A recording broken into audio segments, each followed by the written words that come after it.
Dear students, chapter 5, Coordinate Geometry, 2 marks, previous years public question paper.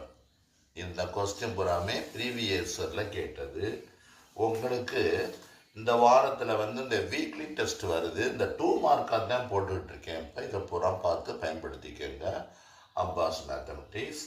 இந்த question எழுதியிருக்கேன். Find the slope of the line join the points 14, 10 and 14, -6.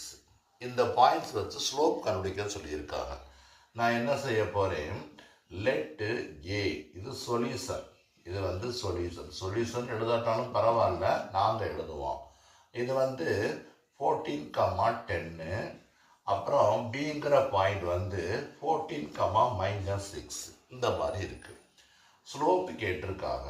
ஸ்லோப்புக்கு formula, slope m = y2 - y1 by x2 - x1. இதுதான் ஸ்லோப்புக்குள்ள formula.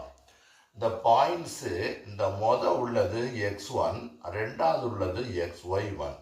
இதே மாதிரி இது x2, இது y2. தேவைன்னா நம்ம சைடில் கூட எழுதிக்கலாம்.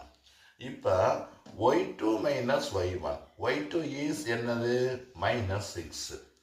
அடுத்து இங்கே என்ன இருக்கு, மைனஸ் இருக்கு, மைனஸ் போட்டாச்சு. y1 எவ்வளவு, 10, y1க்குள்ள வேல்யூ 10 போட்டாச்சு. பை x2 எவ்வளவு, 14, மைனஸ் x1 எவ்வளவு, அதுவும் 14 தான். அப்போ நமக்கு என்ன கிடைச்சிருக்குன்னா -16/0 கிடைச்சிருக்கு. இது உங்களுக்கு ஒரு கன்ஃபியூஸாக இருக்கும். டினாமினேட்டர் 0 வந்துச்சுன்னா அதுக்கு பேரு நாட் டிஃபைன்டு. இது என்ன செய்ய முடியாது, வரையறுக்க இயலாது. இது என்னது, undefined or not defined or வரையறுக்க இயலாது. இது என்ன, இன்ஃபினிட்டி, வரையறுக்க இயலாது, வரையறுக்க இயலாதது. என்னுடைய மதிப்பு என்னன்னா இன்ஃபினிட்டி, வரையறுக்க இயலாது. இதுதான் என்ன சொல்லணும், பிராக்கெட்ல இன்ஃபினிட்டின்னு இடம் போட்டுக்கணும். இது எவ்வளவு, இன்ஃபினிட்டி, புரியுதா? இதை வரையறுக்க இயலாது.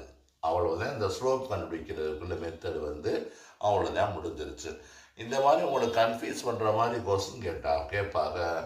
இது நாட் டிஃபைன்டு அல்லது வரையறுக்க இயலாது, அன்டிஃபைன்டு ஆர் இன்ஃபினிட்டி. -∞ போட்டாலும் சரிதான், -∞ போட்டாலும் சரிதான். இன்ஃபினிட்டி, இது -∞. புரிஞ்சிருச்சா? அவ்வளவுதான்.